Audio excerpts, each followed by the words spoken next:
Mientras la Corte le da unas horas al ministro de Salud para responder por el desacato al incremento de las UPS, conocimos información de la Procuraduría que habla de los problemas de atención a las EPS intervenidas. Ya desarrollamos el tema.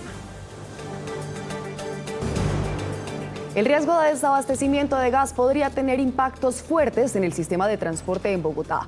Esto sin duda es un tema que a todos nos interesa y del que hablamos en minutos. Cerca de 11 horas permanecieron retenidos los trabajadores de una mina de esmeraldas en Maripí, Boyacá. Hay 10 personas capturadas, entre ellas 4 trabajadores de la misma empresa. En minutos les contamos. Más de 150 familias se quedaron sin casa tras un grave incendio que arrasó con medio barrio acá en Bucaramanga. Familias se quedaron sin sus animales y personas resultaron heridas. En minutos el reporte en vivo. En plena época de diciembre, el Banco de Sangre de la Cruz Roja en Antioquia tiene sus reservas en cero. Hay más de 21 clínicas y hospitales afectados. El buque científico ARC Simón Bolívar completa una semana de navegación. En este momento seguimos rumbo hacia el corazón de la Tierra. Sobre sus cubiertas ya se encuentra el helicóptero que los acompañará hasta el continente blanco y apoyará los proyectos de investigación.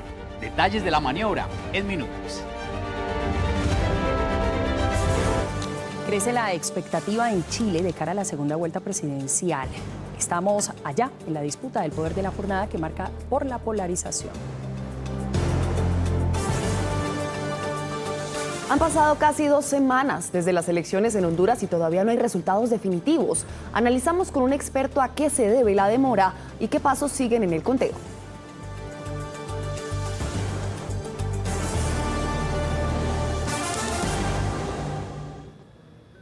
Supimos ayer que la Corte Constitucional emitió un auto en el que asegura que el gobierno nada que cumple una sentencia que pide incrementar la UPC.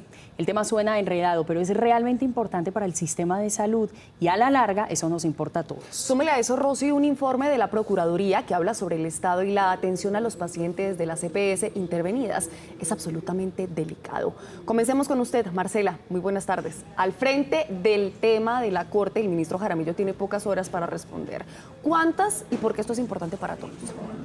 Paola, Rosy, muy buenas tardes. El auto del que ustedes se refieren es el 2049 de 2025, recientemente publicado por la Corte Constitucional, donde revela que han venido haciéndole seguimiento a la sentencia T760 de 2008, la cual reveló unos vacíos estructurales que tiene el sistema de salud.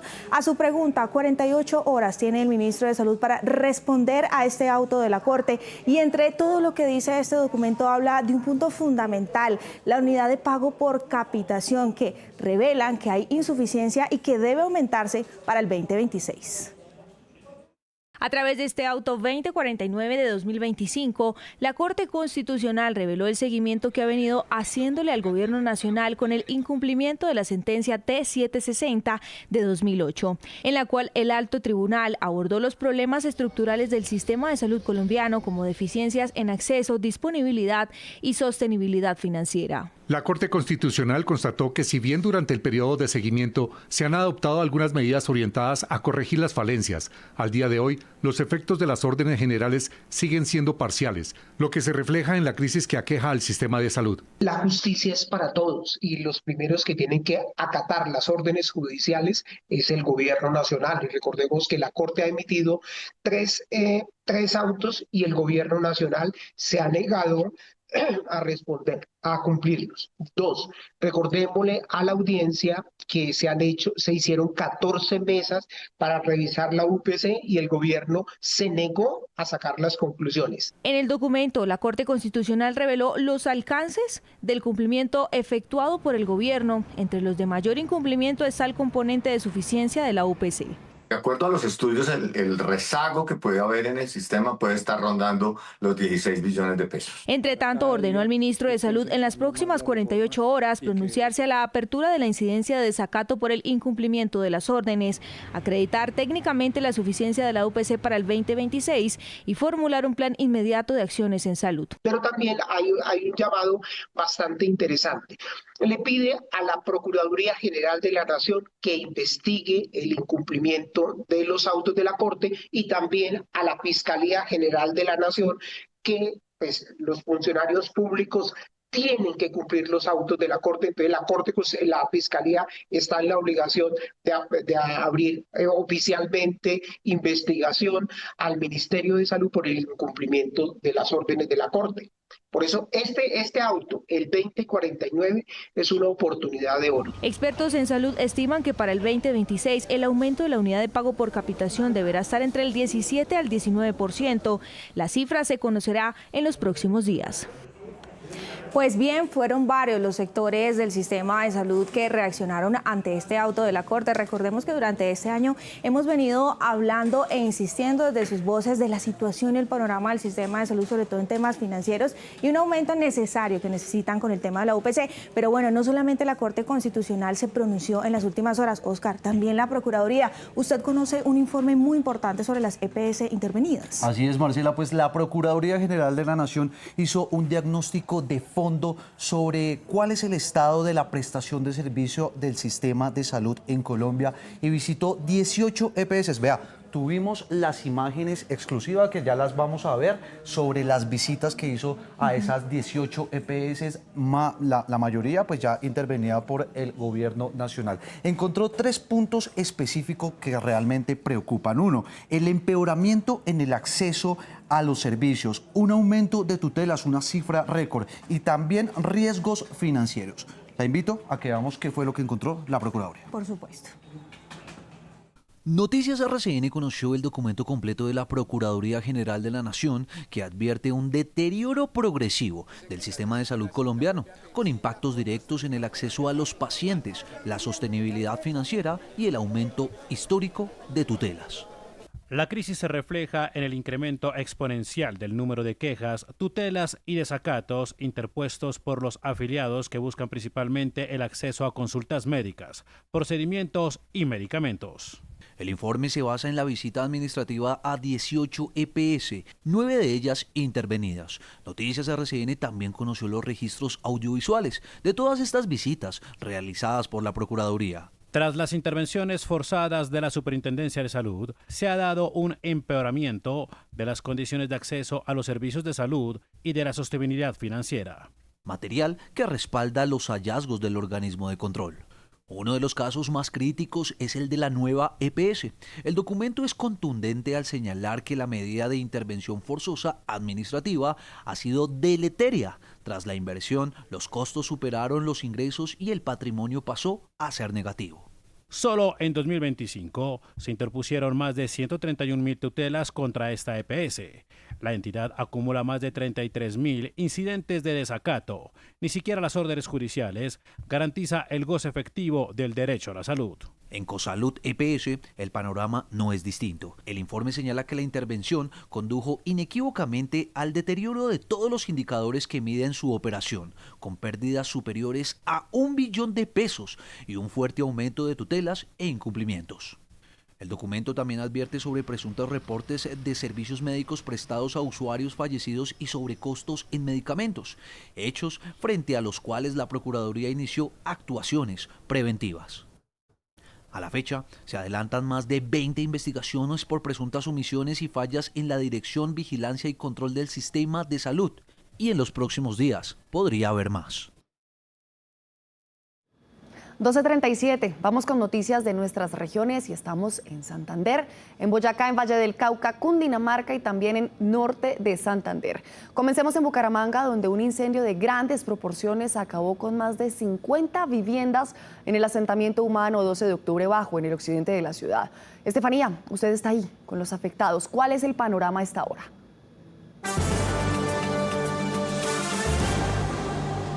Hola, ¿qué tal, Marcela? Muy buenas tardes. Sí, precisamente a esta hora se ve una tragedia total en este sector conocido como 12 de octubre, en el occidente de Bucaramanga. Acá, en el lugar de los hechos, como ustedes pueden observar en imágenes, en algunos puntos se observa la presencia de humo. Hay focos activos después de este voraz incendio. Animales quedaron calcinados. las viviendas totalmente hechas cenizas. Como ustedes pueden ver, varias de ellas estaban hechas de madera. Son 150 las familias que perdieron absolutamente todo. Son 55 viviendas que quedaron afectadas después de este voraz incendio que se vivió por más de 3 horas. Las comunidades tuvieron que ayudar a los bomberos porque se quedaron sin agua en medio de esta tragedia. Las autoridades siguen realizando el censo de los afectados, pues las familias han denunciado la pérdida de animales. Son 8 mascotas que han aparecido muertas en este lugar y 4 personas fueron trasladadas a centros asistenciales por graves quemaduras. Así quedaron las viviendas del sector 12 de octubre en el occidente de Bucaramanga. Un grave incendio acabó con la tranquilidad de 150 familias. En la zona todo era angustia. Muchos intentaron sofocar las llamas para rescatar algo de sus casas, pero fue imposible. La fuerza de las llamas consumió todo. Esta fue la última que quemó. Y después agarró esta y aquí agarró allá y el bambú, eso fue una cosa, mejor dicho. Una cosa de loco. En medio de los escombros, las familias buscan a sus perros. 5 animales murieron, 4 personas con graves lesiones. Ambulancias, un carro bombero, después otro. Sacaron un muchacho que él se fue a rescatar a su perro. El muchacho estaba totalmente quemado, el perrito se murió, una señora asfixiada. Al parecer, por la quema de unos colchones se desató el incendio. Pues hay 50 ranchos, 50, 60 ranchos, que cada ranchito pues tiene más o menos 3 personas, son 150 personas, 200 personas damnificadas.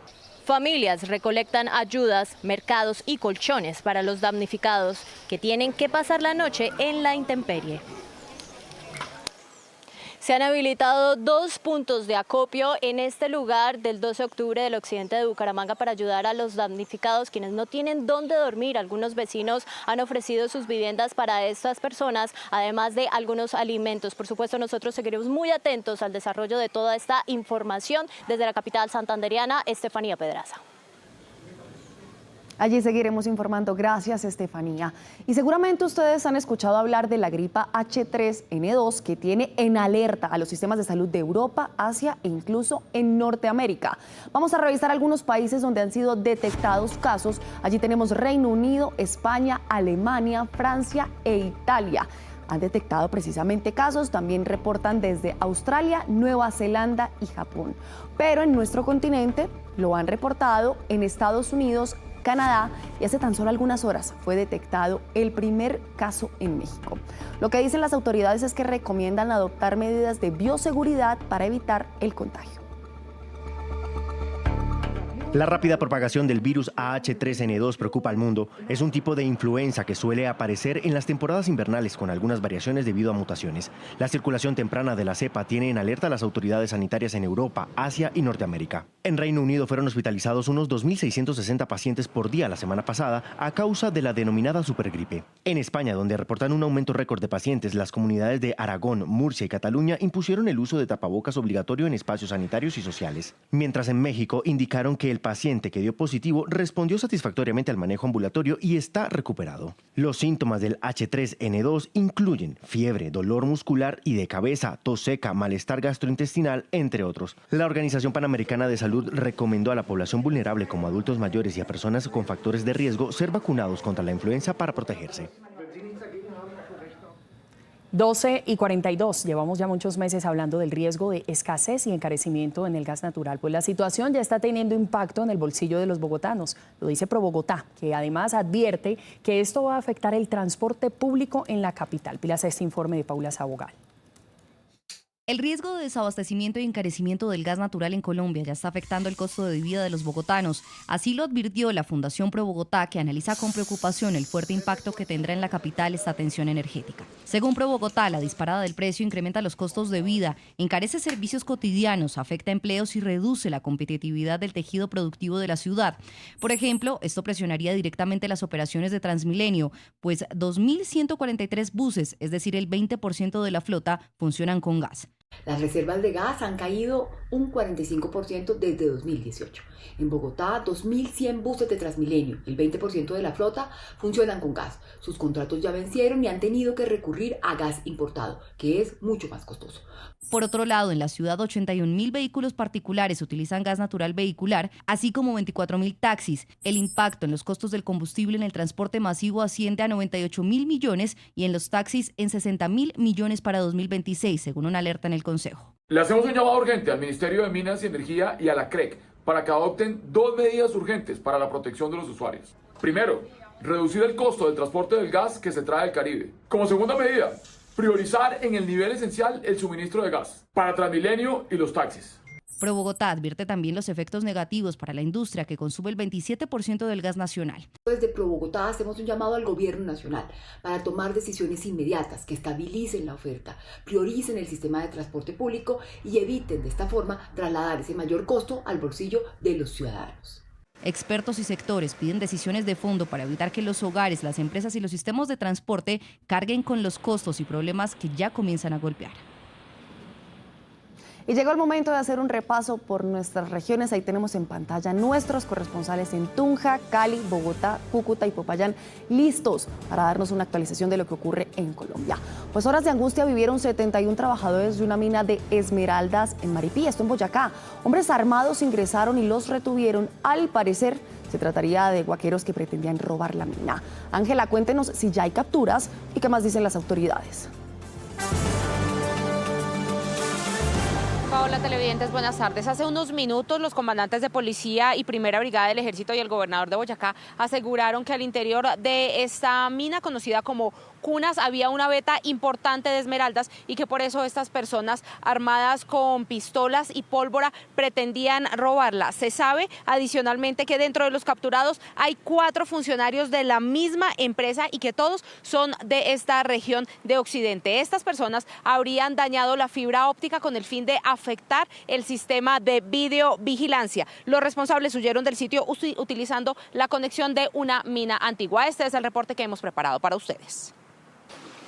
La noche del viernes, hombres armados ingresaron a la mina Cunas en Maripí, Boyacá. Allí retuvieron por cerca de 11 horas a 66 trabajadores. Las 66 personas se encuentran en buen estado de salud, están siendo valoradas por los diferentes entes de salud, pero reportamos garantías de derechos humanos para estos 66 personas que fueron retenidas, pero ya están en libertad. En la madrugada fueron liberados los 66 trabajadores. Sus captores emprendieron la huida por bocaminas alternas. Unidades del batallón Sucre lograron interceptarlos. En Consejo de Seguridad con autoridades municipales, departamentales y nacionales se toma la decisión de avanzar con el despliegue de todas nuestras capacidades operativas en conjunto con nuestra Policía y Ejército Nacional con el fin de identificar las posibles salidas que tendrían estos delincuentes durante la noche y madrugada del día de hoy. Según las autoridades, los responsables serían guaqueros. Hasta el momento hay 10 capturas. Se estima que podrían llegar a ser cerca de 30 personas involucradas.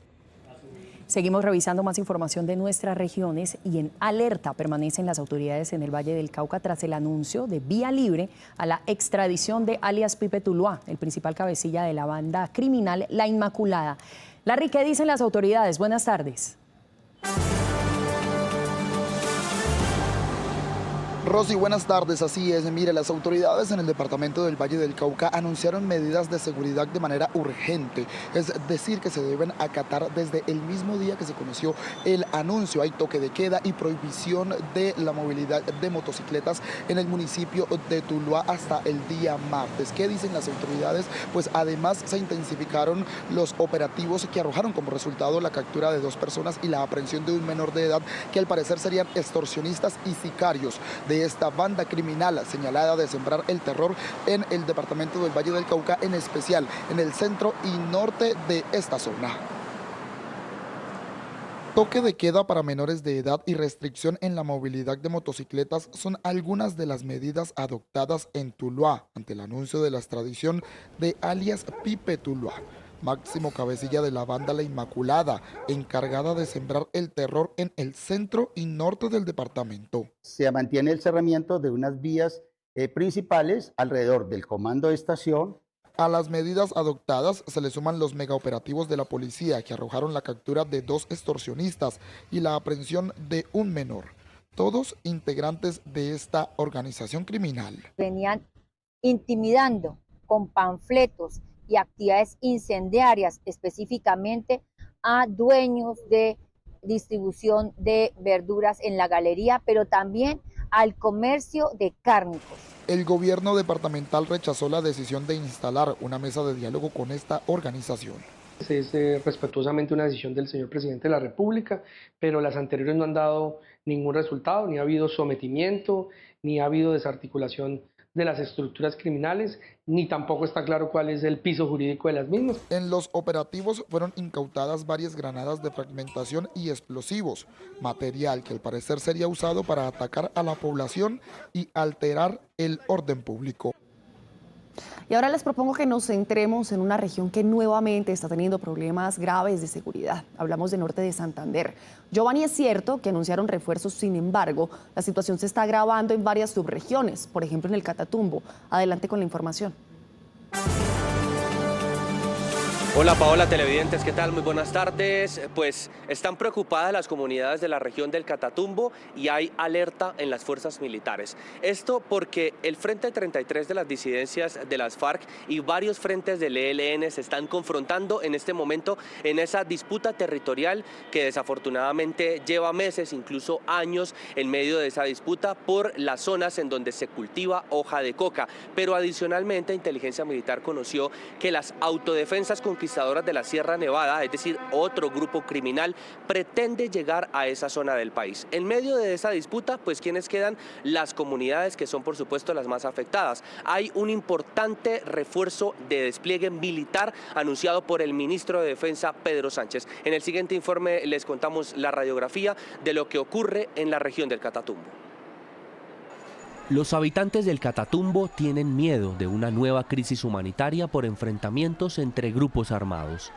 Continúan los combates en la subregión del Catatumbo. En los últimos 3 días tenemos entendido que hay fuerte enfrentamiento entre la disidencia de la FARC y el Ejército de Liberación Nacional en el corregimiento de Pilogringo. No se conoce el número de muertos ni de heridos, ya que la fuerza pública no puede llegar al sitio de los combates, mucho menos las funerarias. Le hacemos el llamamiento a estos grupos insurgentes respetar en el marco de los derechos humanos, pero también del derecho internacional humanitario a la población civil. Este mapa de la organización Inside Crime da una radiografía cruda del poder del ELN en el Catatumbo y en la zona de frontera con Venezuela. Allí son 3 los frentes del ELN que se disputan con las disidencias de las FARC, esta zona llena de cultivos de hoja de coca y crimen organizado. Y hay alerta en las fuerzas militares, pues adicionalmente a esta disputa entre el ELN y las disidencias, hay información de nuevos laboratorios de procesamiento de cocaína que pertenecerían a las autodefensas gaitanistas de la Sierra Nevada, que pretenden llegar a disputar el territorio. Que en ese momento necesitamos estar mucho más alerta, supremamente alerta. Estos grupos van a intentar generar una sensación de inseguridad. Entonces, si observan algo extraño, llamen, notifiquen.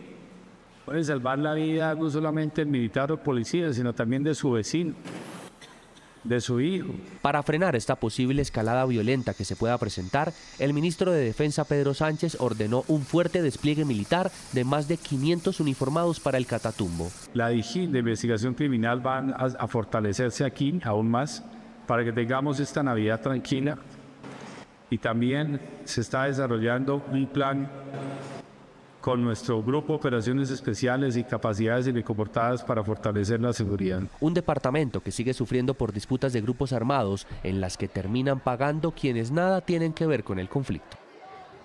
Y es que cuando decimos que la situación en el Catatumbo no mejora, es por cosas como las que nos va a contar Brandon. Brandon, el secuestro de 2 líderes sociales. Adelante con más detalles. Hola Rosy, muy buenas tardes. Así es, pues bueno, lo que se sabe hasta el momento de este doble secuestro es precisamente que se desplazaban desde la capital de norte de Santander hacia la zona del Catatumbo. En el sector de Campo 2 fueron interceptados por sujetos armados que se identificaron como integrantes del Ejército de Liberación Nacional. Allí bajaron a estos 2 hombres que hacen parte precisamente de la Asociación Campesina del Catatumbo, Wilder Franco Albernía y también de Fabián Carrascal, lo que han indicado precisamente precisamente las asociaciones allí en esta zona y han rechazado es que ellos se desplazaban junto a sus familiares cuando fueron abordados por estos sujetos y desde ese momento no se sabe nada. Lo más preocupante de este caso es que ya son más de 90 los que se han registrado en la zona del Catatumbo y los municipios más golpeados han sido Ocaña y el municipio de Tibú. Wilder Antonio ha sido una persona muy reconocida en la región del Catatumbo, líder social, líder comunal, miembro de la Asociación Campesina del Catatumbo. Queremos hacer un llamado al actor para que nos lo devuelva sano y salvo y le permita que compartan estas fiestas decembrinas con la comunidad. Lo que han indicado precisamente las autoridades es que algunos de estos casos que se registran allí en la zona del Catatumbo no son denunciados precisamente por el temor que tienen las familias a represalias por parte de los grupos al margen de la ley que delinquen en esta zona. Esta es toda la información que tenemos desde la capital de Norte de Santander. Brandon Galvis, Noticias RCN. Continúen ustedes con más información. Brandon, gracias por el reporte. Pues en medio de este panorama tan complejo hay acciones que vale la pena que destaquemos, como la ludoteca que construyó el Ejército y que lo que busca es alejar a los menores del conflicto. En el Catatumbo, los grupos armados han aumentado el reclutamiento forzado de menores para fortalecer sus estructuras criminales. Con las crisis humanitarias que se generan producto de sus enfrentamientos, generan todo tipo de temor e incertidumbre, haciendo vulnerable a la niñez. Para ponerle fin a esa problemática, o al menos aportar un granito de arena, el Ejército inauguró una ludoteca en pleno corazón del Catatumbo para arrebatarle los niños a la violencia. Con eso hacemos posible que la guerra vaya disminuyendo, vaya cayendo, y quitarle personal que alimente esa guerra es poniéndola a estudiar, a que tengan un proyecto de vida diferente, que sean personas productivas, que busquen otras opciones de emplearse y ser económicamente viables. Traemos este espacio de aprendizaje para traer alegría y esperanza a nuestras comunidades, con el fin de evitar el reclutamiento forzado de nuestros niños, niñas y adolescentes por parte de los grupos al margen de la ley. El proyecto beneficiará a más de 750 niños de esa zona del país, tan golpeada por la violencia, el cual fue liderado por el programa Fe en Colombia del Ejército, brindando un proyecto de infraestructura escolar en una de las zonas más vulnerables del país, con el que esperan suplir necesidades básicas y reconstruir en su niñez la idea de que la educación es la salida y el camino correcto. Y hoy se cumplen 2 semanas de la declaratoria de alerta naranja por el incremento de la actividad del volcán Puracé. La montaña permanece expulsando gases y cenizas y las autoridades avanzan en los planes de evacuación. Carlos Andrés, ¿qué dicen los habitantes de las zonas aledañas y qué es lo más reciente de la actividad del volcán? Buenas tardes. Televidentes, buenas tardes. Lo más reciente, esta mañana a eso de las 9:35 minutos, el Servicio Geológico emitió un nuevo boletín extraordinario. Manifestó que en las últimas 24 horas la montaña de fuego del pueblo Coconuco ha expulsado en 15 ocasiones ceniza, generando una fumarola hasta de 1.2 kilómetros. Esto ocasionó alertas a la Aeronáutica Civil Colombiana. Aquí a Popayán ha caído ceniza en algunos puntos, pese a que el río Cauca circunda toda la cadena volcánica de los Coconucos, pues las autoridades sanitarias manifiestan que no hay ningún tipo de contaminación. Incluso el río Vinagre, que nace, como dice la comunidad, en la pata del volcán, es tributario del Cauca y tampoco ha ocasionado ningún tipo de contaminación. Lo importante es que las comunidades están salvaguardadas y avanzan los planes para una posible evacuación. El cambio en la dirección de los vientos ha hecho que el material volcánico también tome un nuevo rumbo. Se incrementó la caída de ceniza en veredas de Timbío, Sotara y Popayán. Hay una probabilidad de una erupción mayor y que por lo tanto debe haber una preparación institucional y social y personal para que un evento de estos pues no vaya a causar víctimas. En el puesto de mando unificado, la unidad de gestión del riesgo insistió en su recomendación de evacuar a los habitantes de la zona 1, es decir, un perímetro de 5 kilómetros del cráter. Tenemos que avanzar con esa evacuación. Nosotros damos la recomendación de la evacuación desde el Comité Nacional de Manejo, pero nosotros no damos la orden. Esa orden debe venir de las autoridades locales. El gobierno departamental avanza en la adecuación de vías para facilitar una eventual evacuación de emergencia. Ya firmamos los convenios con las juntas de acción comunal y se van a empezar a atender esta semana. Eso va a garantizar tener vías que conecten, que garanticen la evacuación en un posible riesgo, pero también va a garantizar que se dignifique la movilidad y la producción en nuestros territorios. Mientras la ciencia advierte que una erupción mayor puede ocurrir en cualquier momento, muchas familias siguen ahí, divididas entre la cotidianidad del arraigo y la necesidad de trabajar. Está muy cercano, pues se observa lo que pasa en el cráter, pero aquí pues estamos a la expectativa, ¿no? Pues no podemos dejar, pues nuestros lugares de trabajo, toca estar allí. La Defensa Civil colombiana llegó a Puracé con 3 toneladas en implementos e insumos para la dotación de los alojamientos temporales. En Noticias RCN no dejamos sola a la pareja de adultos de 83 y 97 años que podrían perder su casa por cuenta de un desalojo en La Calera. Después de días complejos, ya comienzan a aparecer soluciones. Aquí les cuenta Paula Sabogal.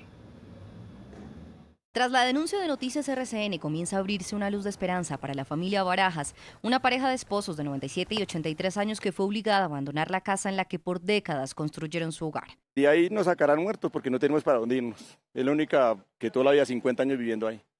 Esta es la promesa de compraventa firmada el 1 de julio de 1987, un documento que para la familia representaba la seguridad de la propiedad. En él se pactó la venta del lote 7 de la vereda Peñas Blancas, donde levantaron su casa por un valor de 150.000 pesos. Pero el sufrimiento no solo implica una batalla jurídica, es humano, es la angustia de 2 adultos mayores que no entienden cómo, después de 50 años, deben empacar sus recuerdos. Se hizo una promesa de venta en esa época y no llegaron a cumplirla. Y ahorita, pues, por la en el Liceo Francés, que vino a interrumpir y a sacarnos básicamente forzado como desplazamiento, pues nos quieren molestar. ¿Qué le dicen sus papás? Pues que para dónde vamos a coger si no tienen más, esto que toda la vida han tenido en 50 años. En este documento firmado por el inspector de policía de La Calera quedó en firme la orden de desalojo contra la familia Barajas. La expulsión de domicilio, de acuerdo con la citada ley, consiste en expulsar del domicilio, por solicitud de su morador, poseedor o tenedor, a quien reside en el mismo, en contra de su voluntad. Tras conocer el caso, consultamos a las autoridades municipales y departamentales para buscar una salida. El alcalde de La Calera aseguró que ya se trabaja en alternativas para proteger a los adultos mayores. Poderles brindar un techo y poder hacer que junto con los familiares puedan obviamente tener garantizada una calidad de vida en esos últimos años que les puedan llegar a quedar. Nadie tiene asegurada su vida, pero esos últimos años tienen que vivirse de manera digna.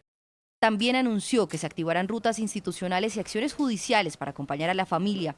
Y obviamente tenemos que garantizar que los hijos se apersonen también de la situación de los padres. Y también tendremos que mirar las medidas judiciales en caso de que ellos no lleguen a cumplir con el deber como hijos con sus padres. Mientras las decisiones llegan, don Alejandro ve con preocupación a sus padres. Están preocupados, que dónde van a coger, que ya no tiene para dónde. Ni yo tengo casa para dónde llevarlo, entonces... A sus 97 y 83 años los Barajas no piden privilegios, solo la oportunidad de tener la tranquilidad de un techo digno. 1:01 PM, hacemos un cambio de tema porque bueno, estamos en Navidad y por esta temporada hay mucha gente que se reúne para compartir alimentos. La situación es que debemos tener mucho cuidado con el estado de la comida que compramos. Ana, a esta hora justamente hay un operativo en Bogotá. ¿De qué se trata? Buenas tardes. Rosy, televidentes, muy buenas tardes. Pues mire, justamente nos encontramos aquí en inmediaciones de la plaza de mercado del Restrepo, donde durante toda la mañana se llevaron a cabo diferentes labores y todavía en algunos puntos inspeccionando justamente los alimentos, principalmente los cárnicos. Hay 3 recomendaciones principales que entregan las autoridades. La primera de ellas, verifique que los alimentos al momento de usted adquirirlos no tengan coloraciones extrañas, principalmente verdosas y negras. La segunda de ellas es compre los elementos y los alimentos, principalmente en lugares que le generen confianza. Y la última recomendación que entregan las autoridades es mantener la cadena de frío y también inspeccionar que el lugar donde usted va a comprar los alimentos la mantengan de la mejor manera. La idea es que compren en establecimientos de confianza, que verifiquen que el establecimiento está en buenas condiciones higiénicas, que se vea organizado, que se vea limpio, aseado, que las personas que lo atienden pues tengan una indumentaria adecuada y tengan las protecciones adecuadas como una cofia, un tapabocas para manipular esos productos, que los productos los mantengan en refrigeración. Ana, usted también ha estado muy atenta a un caso muy doloroso, un feminicidio en Soacha. La situación de la familia de la víctima es compleja y necesitan ayuda. Cuéntenos del caso. Bueno, Paola, pues mire, lo que dice la familia es que en estos momentos les hacen falta 2.200.000 pesos para poder pagarle a la funeraria. Lo que hizo esta empresa fue prestarle los servicios y hoy durante la tarde van a estar enterrando a esta mujer. Pero lo que sí les piden es que hoy durante la tarde estén cancelando este valor. Eso es lo que nos dice la familia de la víctima. Lo que empezó como la celebración de la noche de velitas para Keverlyn terminó con su muerte tras una discusión con quien sería su pareja. Nos enteramos porque un conocido de ella llegó al sitio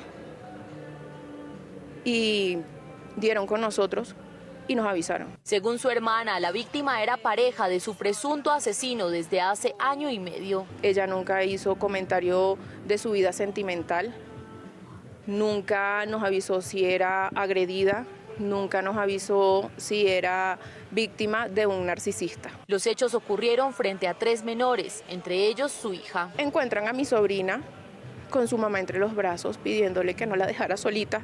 La niña está, gracias a Dios, muy bien, se encuentra con su papá. Su familia vino desde Venezuela y duraron más de 2 días viajando por carretera.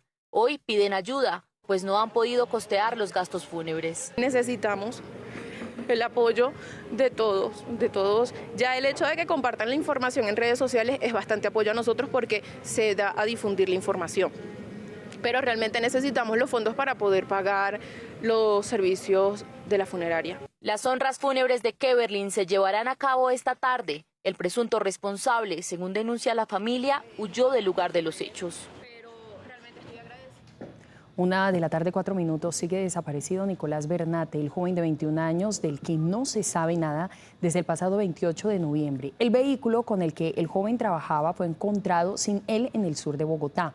Su familia pide ayuda para poder dar con su paradero. Nicolás tiene una cicatriz visible en su ceja y la última vez que fue visto tenía una sudadera negra y chaqueta café. Yo sí quisiera pedirles a ustedes que por favor me colaboren difundiendo este video para que nos pongan cuidado las autoridades. Es un niño de 21 años, un niño de casa, un joven que es muy querido por toda la comunidad de donde nosotros vivimos, porque en realidad es un muchacho que no toma, no fuma, estudia, trabaja para sus estudios y todo esto.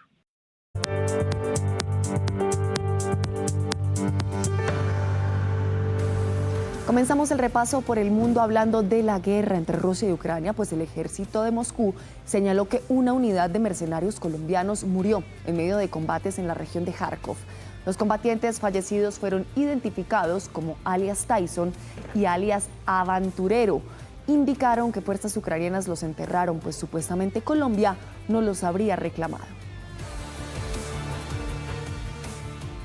A propósito de los combates que no se detienen, un ataque ruso en Mykolaiv dejó 5 heridos. El bombardeo impactó edificios que generaron incendios y fueron atendidos por los bomberos, además de apagones en decenas de hogares. Entre tanto, otro ataque ruso contra un buque comercial turco en un puerto de Kornomorsk dejó solo daños materiales. Vamos a de Medio Oriente porque Israel aseguró haber dado de baja a un alto mando de Hamas tras un ataque en la Franja de Gaza en medio del cese al fuego. Raed Saed fue uno de los arquitectos del ataque del 7 de octubre de 2023 y es considerado el segundo al mando del grupo terrorista. Hamas condenó un ataque y no confirmó el deceso de Saed. Estamos a menos de 20 horas para que los chilenos vuelvan a las urnas para elegir a su próximo presidente. Janet Jara, del Partido Comunista, y José Antonio Kast, del Partido Republicano, se disputan el liderazgo del país en medio de un ambiente electoral que está marcado por la polarización, además por la urgente necesidad de atender la seguridad y también la economía.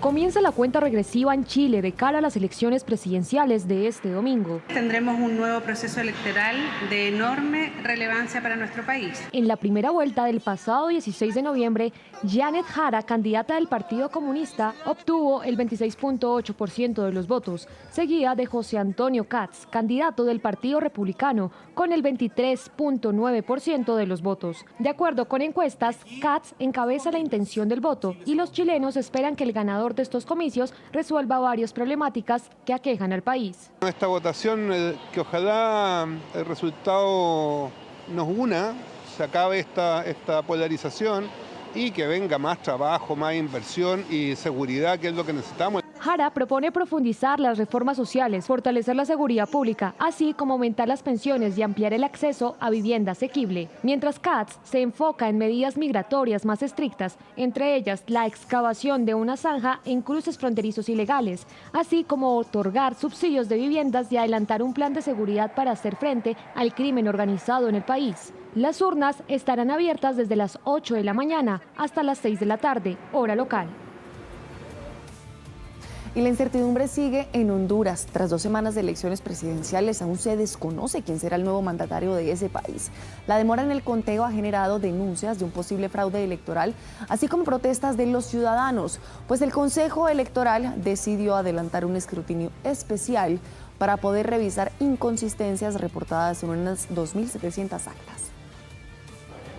El 30 de noviembre fueron las elecciones en Honduras y hoy el país no conoce quién es su próximo presidente. Las denuncias y protestas de un posible fraude han puesto el foco en el escrutinio de las actas y ante las demoras en la entrega de los resultados oficiales. Un gran problema, que es un fallo técnico que tiene el sistema electoral hondureño, que es que ciertamente existe, por un lado, el TREP, que es obviamente el sistema de conteo provisional, y por el otro lado está la declaratoria final que hace más allá, digamos, en los días, es decir, el 30 de diciembre. Nasri Asfura lidera el conteo seguido de Salvador Nasralla por una mínima diferencia. La distancia es muy reñida entre los dos primeros candidatos y además que hay una inconsistencia en las actas y además que hay actas que obviamente faltan por escrutar que vienen de lo rural, pues obviamente lo que hace es que genera pues todo una demora muy importante. El Consejo Nacional Electoral anunció que adelantará un escrutinio especial de 2.773 actas que presentaron inconsistencias, un recuento que podría ayudar a definir por fin quién es el ganador. Y los combates entre fuerzas de Tailandia y Camboya persisten en la zona de frontera. La última ronda de enfrentamientos deja 15 soldados y 7 civiles tailandeses muertos. Ante la situación, el gobierno camboyano decidió suspender los pasos en la frontera con el territorio tailandés, esto hasta nuevo aviso, pues este conflicto ha generado el desplazamiento de más de 500.000 de personas de lado y lado. Vamos con información de España porque la policía desarticuló una banda que estaba dedicada a volar helicópteros que transportaban hachís desde Marruecos. Luego de adelantar redadas en las provincias de Málaga, Almería y Murcia, una de las aeronaves fue incautada, así como 5 armas de fuego, dinero en efectivo y también vehículos. La operación, que contó con el apoyo de Marruecos, Bélgica y Suecia, dejó 7 detenidos. Nuestro repaso por el mundo termina en la Franja de Gaza, donde una poderosa tormenta invernal que causó el derrumbe e inundación de tiendas de campañas dejó al menos 14 muertos. Entre las víctimas mortales hay 3 niños que murieron por hipotermia, mientras otros fueron encontrados en medio de los escombros.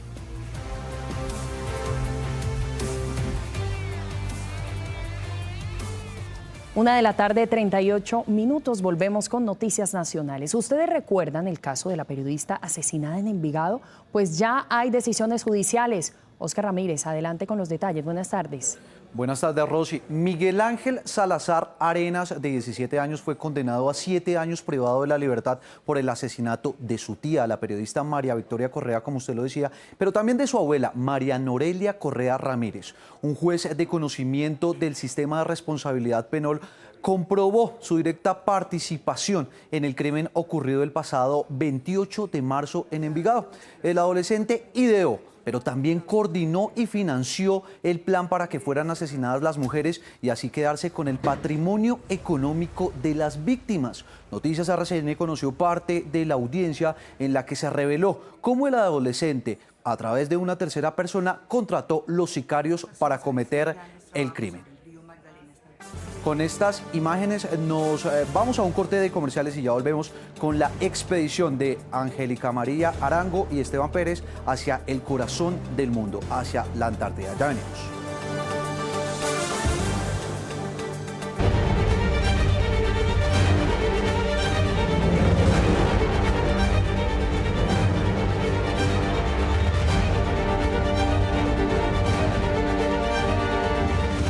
hacia el corazón de la Tierra. Esa es la travesía que el canal RCN está haciendo junto a la Armada Nacional rumbo a la Antártida. Pues Paola, ya hoy completan una semana de haber zarpado desde Cartagena y a esta hora ya salen de aguas nacionales para comenzar su tránsito por Ecuador.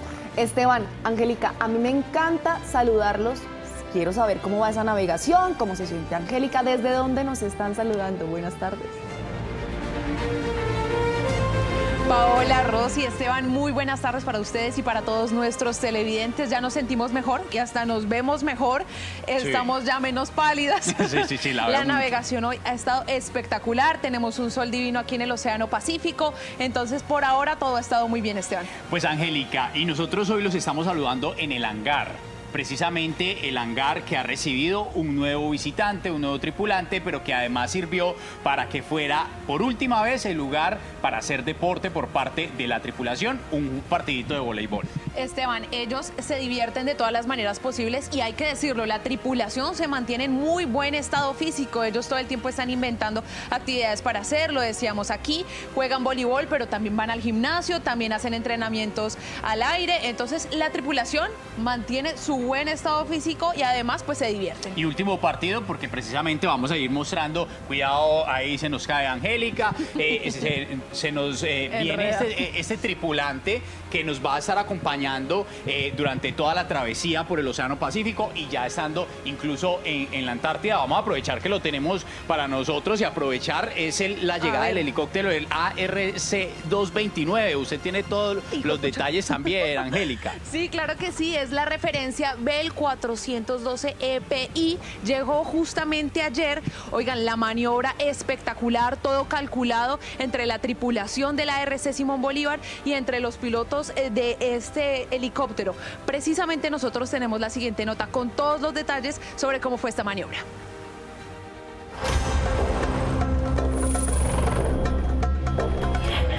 En medio del Océano Pacífico, mientras el ARC Simón Bolívar avanza en su travesía, se activa una operación que exige precisión absoluta. Señores, que tengan intensidad de 10. No hay tierra firme, solo mar y un buque en movimiento. Antes del aterrizaje, cada paso se planea. Nosotros le indicamos la velocidad del viento, rumbo del buque, velocidad del buque, y uno de los factores más importantes es el QNH o la presión barométrica. Ellos tienen que registrarlo en sus equipos del helicóptero y eso le determina como la altura, entre comillas, de la plataforma con el helicóptero y ayuda un poco a saber realmente cuál es la distancia que tienen del buque al helicóptero.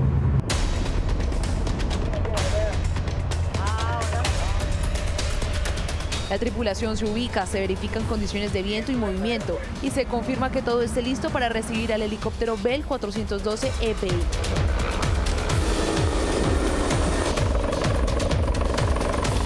Una luz verde marca el momento clave.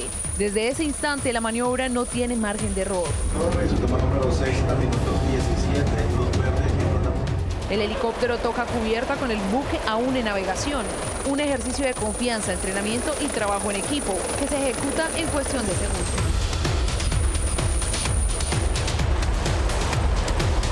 Esto no inicia desde hoy, llevamos todo el año preparando este momento, hemos surtido un proceso de entrenamiento que inicia desde lo académico, familiarizándonos con posibles desorientaciones visuales que podemos tener por falta de referencias.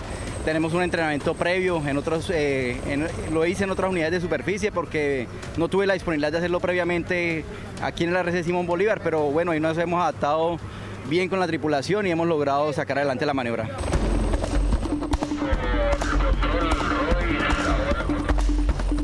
Para la tripulación del ARC Simón Bolívar, este tipo de operaciones son parte fundamental de su misión en alta mar, donde cada decisión cuenta.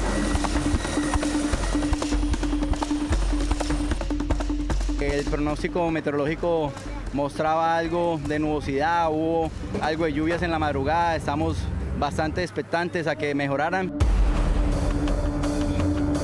Tanto así que nos subimos al helicóptero para entender la dimensión de esta maniobra.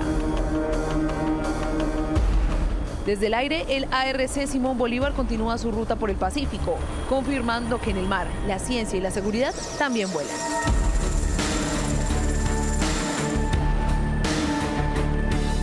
Alimenta tus ganas de Max con Vilac Nutrimax. Su leche achocolatada es deliciosa. Su avena que es cremosa, y su bebida de almendras es suavecita. Vilac, alimenta tus ganas de Max. Oiga, Esteban, de verdad, ¿cuándo usted pensó que íbamos a poder tener casi como en el parqueadero de nuestra casa? Porque ya llevamos una semana viviendo aquí en el ARC Simón Bolívar a un helicóptero con estas capacidades, de verdad, increíble. Nunca lo pensé y además tener un gigante sobre otro gigante, porque es que este helicóptero pesa cerca de 6 toneladas, tiene capacidad para 15 pasajeros, una autonomía de vuelo de casi 3 horas cuando está completamente fuleado de gasolina, aunque recordemos por la norma no se debe llegar hasta ese punto. Entonces es impresionante ver esta magnitud del helicóptero, y cada que nos alejamos más de nuestras casas, pues empieza uno a extrañar mucho más a sus familiares. Por eso seguimos conectando a la tripulación con sus hogares. Esto es Colombia, siempre cerca.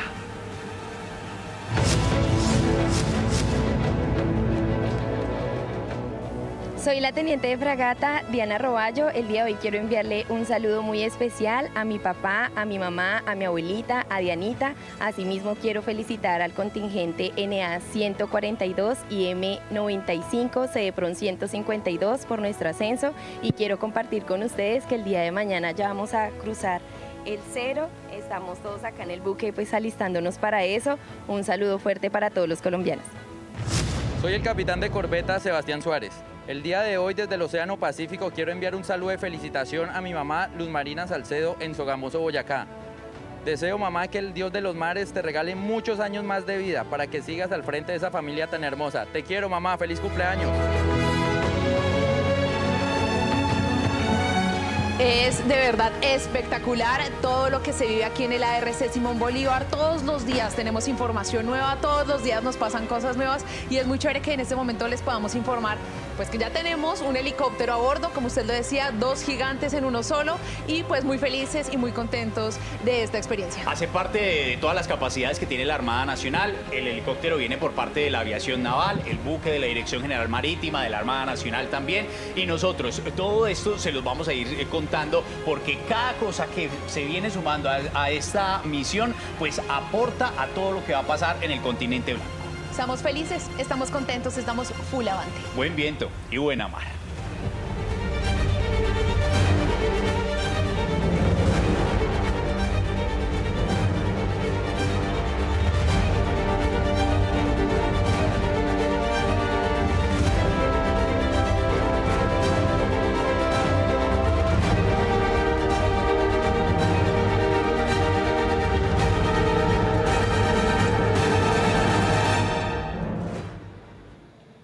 Bueno, qué bien por Esteban y Angélica. Nosotros, por supuesto, vamos a estar ahí haciéndole seguimiento en esta expedición.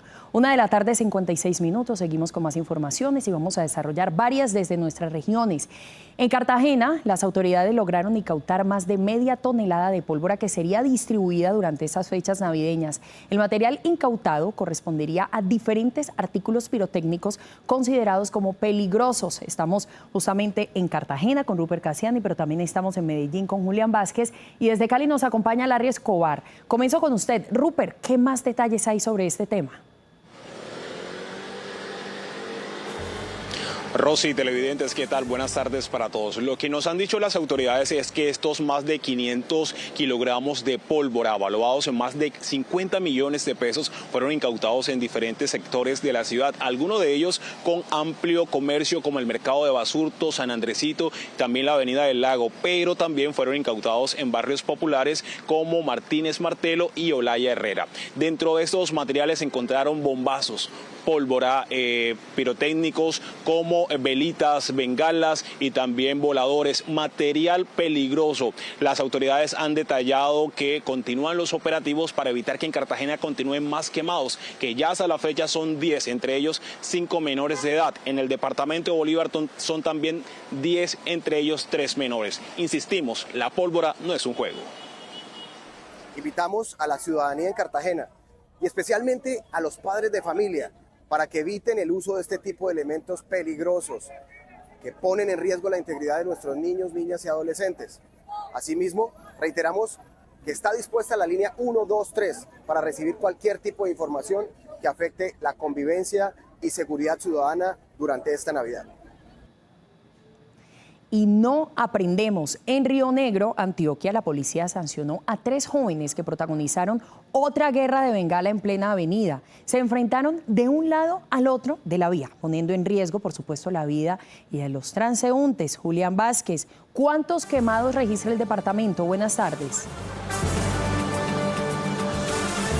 Hola, buenas tardes. Con corte a las 8 de la mañana llevábamos 65 personas quemadas por pólvora en el departamento de Antioquia. Son 12 casos más que los registrados en el mismo periodo del año anterior. Sí, vamos de mal en peor, pero sabe también que es muy triste que a la fecha 6 personas han sufrido amputaciones debido a las lesiones ocasionadas por las detonaciones. Por eso preocupa lo que pasó en el municipio de Río Negro. La escena se repite, esta vez en el municipio de Río Negro, oriente antioqueño, donde 2 hombres y una mujer se enfrentaron con bengalas en el barrio El Porvenir. Sabemos que hicimos un uso indebido de la pólvora, en su momento no medimos las consecuencias, pensamos que era algo divertido cuando no es así. Pueden salir lesionados, pueden perder hasta partes de su cuerpo por no hacer uso debido de ella. Tengan mucho cuidado. Pese a sus disculpas, las autoridades sancionaron a cada uno de los implicados con una multa que supera los 750.000 pesos. Queremos reiterar que el decreto 171 de 2024, por el cual se prohíbe el uso, la distribución, comercialización y venta de pólvora en nuestro municipio, está vigente. Esta norma es creada para la protección de la integridad y la salud de nuestras familias. Solo en Antioquia van 65 quemados por pólvora, 33 de ellos en Medellín, donde 11 de los lesionados son menores. Eso es una irresponsabilidad de los padres de familia, por Dios. Es que los niños hay que cuidarlos. 6 de los quemados sufrieron amputaciones. Y en el Valle del Cauca sigue creciendo la cifra de quemados por pólvora. 54 personas han resultado afectadas ante la manipulación del explosivo. La RI, ¿se adoptan nuevas medidas? Buenas tardes.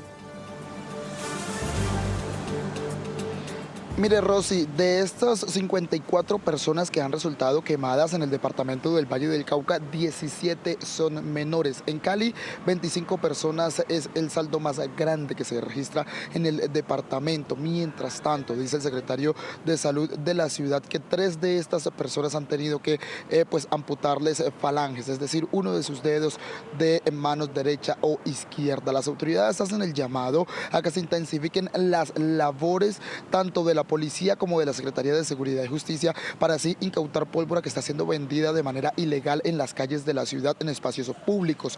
Mientras tanto, en el departamento del Valle del Cauca la policía intensifica estas labores. La pólvora continúa generando emergencias en el Valle del Cauca. Cali registra un alto número de quemados, completando 25 personas afectadas por el uso de pólvora, 6 de estos menores de edad. Ha habido 3 casos en donde ha habido que hacer amputación de falanges y ha habido quemaduras en cara. Por fortuna, ninguno de los pacientes ha estado en estado crítico. Sin embargo, yo quiero recordar a la ciudadanía que es muy importante que esta Navidad la vivamos sin pólvora. Los animales son los más afectados. En las últimas horas se reportó la muerte de 3 especies. Llevamos reportados 628 animales afectados por la pólvora sonora en Cali, y entre ellos 3 animales silvestres. Un mono que fue encontrado sin vida en la Fundación Huella de Esperanza ubicada en el corregimiento Golondrinas, un murciélago que fue encontrado sin vida por un ciudadano animalista. A nivel departamental, el Valle contabiliza 54 quemados, 17 de estos menores de edad. Al momento, los operativos contra la venta ilegal de pólvora son intensificados. Es que miren, el Centro de Atención y Valoración de Fauna Silvestre del Magdalena está alertando sobre las graves afectaciones con las que están ingresando animales silvestres, esto a causa del uso de la pólvora. Entre ellas documentan infartos, heridas graves e incluso sin signos vitales. En Santa Marta, una ciudad rodeada de montañas, la fauna silvestre que en ella habita sufren alteraciones en su ciclo de vida, heridas y hasta la muerte a causa de la pólvora. Muchos animales jóvenes abandonan el nido sin todavía tener la capacidad. Otros, en su afán de huir de estas eventualidades que se presentan, se estrellan contra las ventanas, contra las paredes. Aves, iguanas y pequeños mamíferos como ardillas y zarigüeyas son algunos de los más afectados y suelen ingresar al Centro de Atención y Valoración de Fauna Silvestre de Corpamac en delicado estado de salud. Hay muchos animales que llegan con sus alas fracturadas, ¿sí? Entonces son animales que desgraciadamente es muy difícil devolverles la movilidad suficiente para que recuperen el vuelo y muchas veces nos toca hacerles eutanasia, tristemente. Varios animales han sido rescatados de incendios forestales provocados por chispas y llamas de la pólvora que entran en contacto con la vegetación. Y estamos en una época en que los vientos son muy fuertes, ¿no es cierto? Y por la falta de lluvias las áreas están muy secas. Entonces también esos remanentes de pólvora que pueden llegar hasta estas zonas causan incendios forestales. La recomendación es clara, no a la pólvora. No existe una versión inofensiva y mucho menos para la fauna. Es responsabilidad de todos prevenir su uso y evitar el sufrimiento de los animales. Pues con esta información llega el momento de hacer una pausa aquí en Noticias RCN, pero ustedes quédense con nosotros, al regreso hay más. Por supuesto que sí, ya llega Generación Tecno y la última entrega de nuestro especial El Hombre Icotea. Ya volvemos.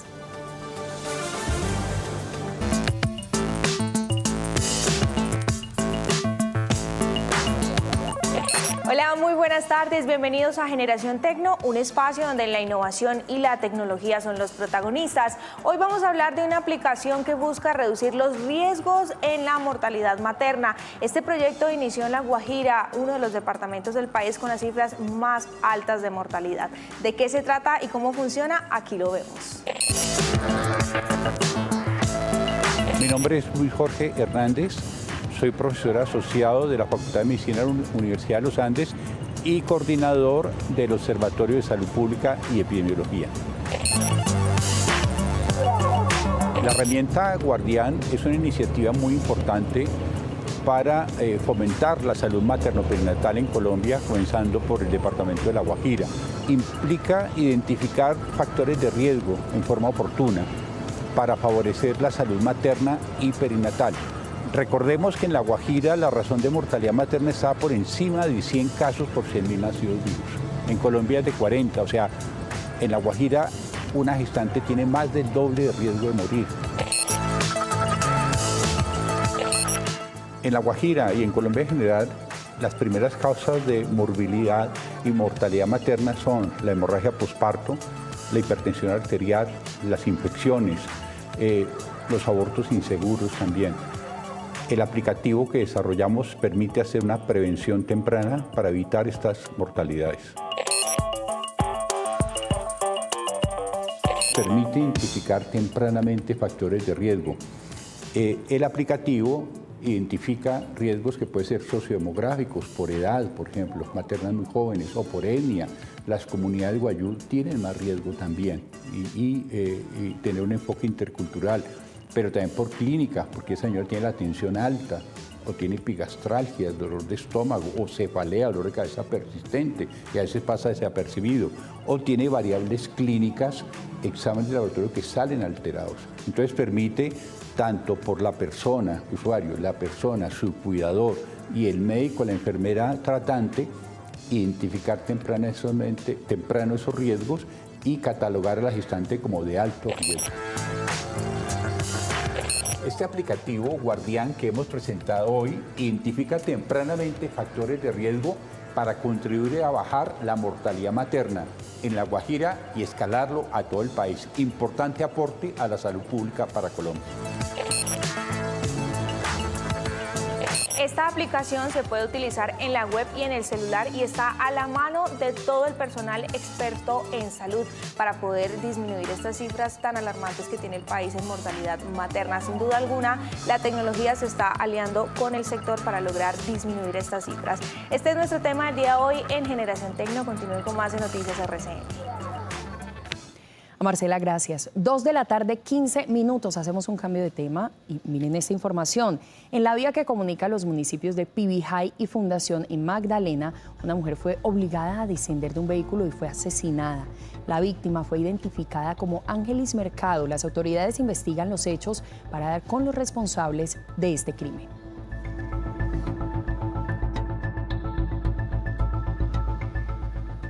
Y mañana serán las elecciones atípicas en Bucaramanga que definirán al sucesor de Jaime Andrés Beltrán, luego de que fuera retirado del cargo por doble militancia y por primera vez se va a implementar la tecnología de biometría facial en las 90 mesas de votación de la ciudad. Estefanía, volvemos con usted. Detalles, por favor. Muy buenas tardes a nuestros televidentes, los saludo nuevamente y es que sí, precisamente mañana domingo 14 de diciembre se realizan los comicios, las elecciones atípicas para elegir quién será el próximo alcalde de la capital santandereana. Por primera vez en la ciudad se implementará la biometría facial, son 90 puestos que contarán con esta nueva tecnología para así facilitar y agilizar todos estos comicios que se realizarán durante la jornada. Las autoridades manifestaron, la registraduría dijo que en las entradas estarán algunas personas identificadas con chalecos de la registraduría tomando algunas fotos con una especie de celular que es la tecnología biometría para poder identificar si las personas que llegan a este lugar son los propietarios. Con la cédula identificarían si son en verdad los propietarios de este documento para así también evitar actos ilegales durante la jornada electoral. Y ese equipo, que es como un celular, hace una comparación de unos puntos del rostro contra la foto que ya tiene la registraduría. Y es que precisamente se dispuso un dispositivo policial de 400 uniformados en la ciudad de Bucaramanga para las más de 1.300 mesas que están habilitadas para estos comicios. Paola Rossi, nosotros estaremos muy atentos de estas elecciones atípicas en Bucaramanga. Sigan en ustedes con Estudio con más noticias. Por supuesto, mañana muy pendientes. Gracias, Estefanía. Hoy les presentamos la tercera y última entrega de nuestra serie El Hombre Icotea, en un recorrido por las ciénagas del departamento de Córdoba. Pues hemos conocido los esfuerzos en la protección del medio ambiente por parte de las comunidades, las amenazas y el potencial ecoturístico de la región. Pues nuestra entrega final es desde Ayapel y nos conectamos a esta hora con Óscar Sánchez con toda la información. Óscar, adelante. Hola, ¿qué tal? Hoy les saludo desde orillas de la ciénaga de Ayapel, que alimenta y a la vez es alimentada por el río San Jorge y muchas veces afectada incluso por las inundaciones del río Cauca. En esta zona específica fue donde nació el concepto del sociólogo Orlando Fals Borda sobre el hombre icotea.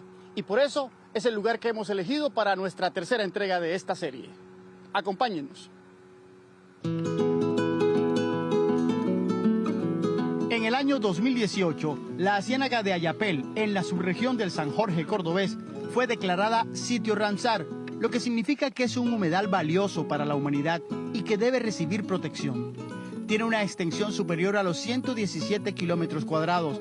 A través de varios caños vierte aguas al río San Jorge y es refugio de una gran variedad de aves, mamíferos, plantas y, por supuesto, muchos peces.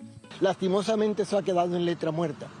En el papel no se han tomado acciones para la protección necesaria de este complejo cenagoso que representa mucho para Córdoba y para Colombia. La ciénaga enfrenta dos grandes amenazas para las comunidades que viven en sus orillas. Ya hemos registrado la tragedia de la subregión de La Mojana, con varios años inundada por cuenta del rompimiento del dique de Caragato. Otra amenaza es la minería ilegal en la zona.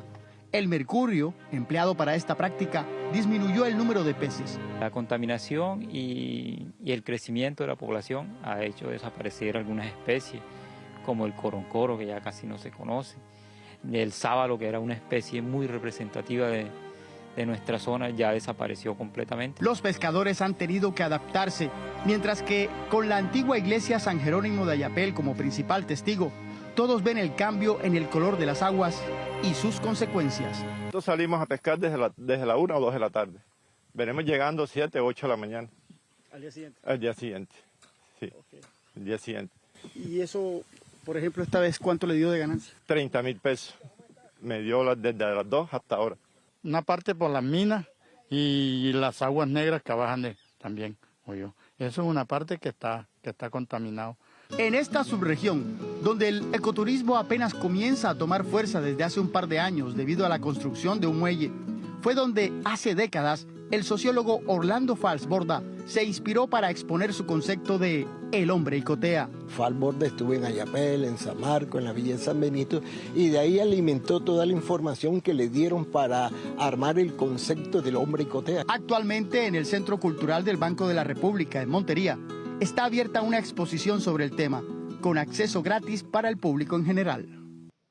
La exposición Sentipensando el Caribe de Orlando Fals Borda permanece en el Centro Cultural del Banco de la República en Montería y va a estar ahí durante varios meses. Usted puede ir de manera gratuita para aprender un poco más sobre estos conceptos de la sociología en Colombia.